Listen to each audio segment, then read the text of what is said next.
I will be giving this lure rod away, but we've been taking a look recently at some of the budget bits of tackle you can get from places like Amazon, eBay and AliExpress. So I thought I'd just do a quick video today. No real fishing action, but just to see what you can get for your money out there on the internet.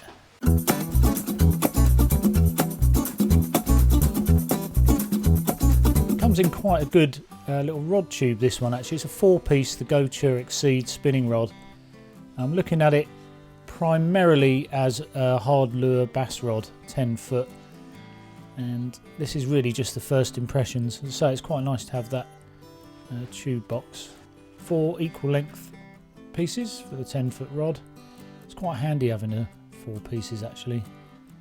Fit widthways in the car, what have you. And there we go, handle, not too bad.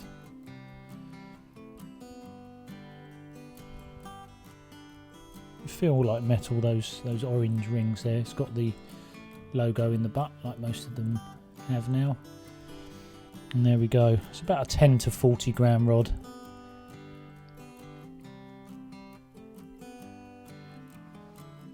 One of the most important parts, of course, is going to be the reel seat. Again, you're not expecting particular magic for this price range, but winds up and down okay. I did put a 2500 size reel on this.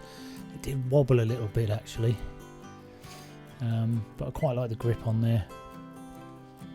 You can see in parts on this handle it's got that little carbon weave effect, but that's just an effect, I think. And that collar there, there's a bit of flex and bend in the way that collar moves up against on that ridge.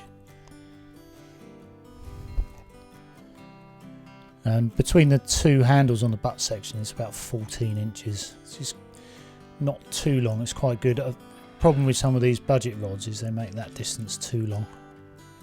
Going to be ceramic guides on the inside. I can imagine this will certainly need washing down with fresh water after every saltwater trip. Doesn't specifically say salt water, which is always a little bit of a red flag, I suppose. But having said that, the whipping's pretty solid all the way round. Quite a hard finish on the whippings. Well, okay, so I've taken it down on the beach. This is not the weather for lure fishing. The conditions aren't very good for lure fishing either. So it's really just a little bit of a cast with this. We'll see how it does with my clunkiest of lures, the J13.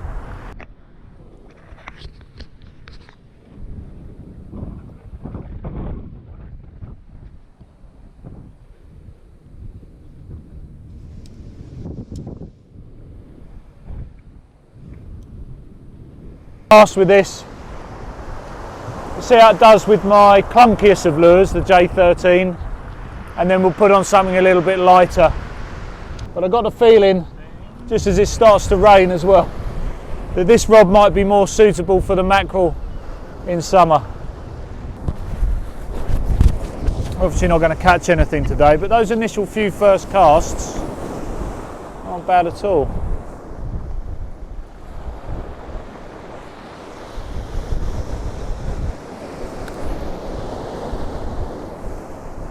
I like that handle.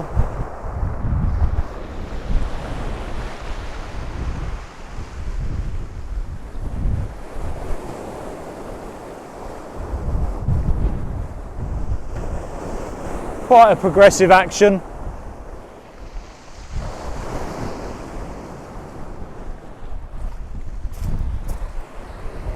That's not too bad actually for a budget rod.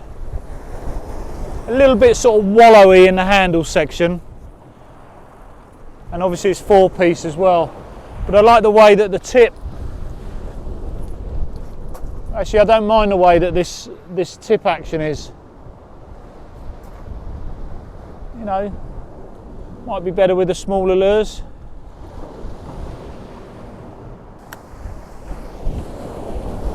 So you've got, I quite like the length of that butt section. Hands are quite cold, but you can still feel quite nicely on a rod. So if you want to use this rod, perhaps in summer rather in these conditions, just make a comment underneath and then I'll do a draw in a couple of days or so. If you're in the UK only, I'm afraid, because I've got to post the thing. Thanks very much for the comments that you put into the last video. It was all about this lure, wasn't it? The USB lure. I had a lot of good tips about where we can find it maybe a little bit cheaper as well. Saltwater lure fishing, they've got a good channel as well, you might want to check them out. He says firstly they will work. When you start using stuff like this, he doesn't class it as fishing. And I kind of see what you mean. Sometimes you're taking the almost organic part of fishing out of it. But where does that stop? Does it stop at ball bearings in a hard lure? I think for this one it stops at the fact that it's electric as well and it's buzzing. He reckons those lures are better for pike. Udo van den Broek says report back when you hit a snag. As yet, I haven't used this lure to hit a snag. Lots of people saying it will work. Eoghan Bass 2000 says, of course it'll work. I've seen a guy catch a bass on a carrot on the surface. If you can catch a bass on a carrot, you probably catch them on this lure. Again, really interesting, all the comments. Trampster again, a regular commentator saying, fascinating video, Matt. That's definitely something a little different. Personally, he wouldn't buy it. He'd fear it would be a bit too expensive to lose if he got tangled in the weed or rocks, but he appreciates the video anyway. A lot of people find it a little bit funny and a little bit expensive. I think in summary, that's what that lure is, isn't it? So do comment on this video. This is the one with the lure rod, and if you do and you want the rod, I can send it to you.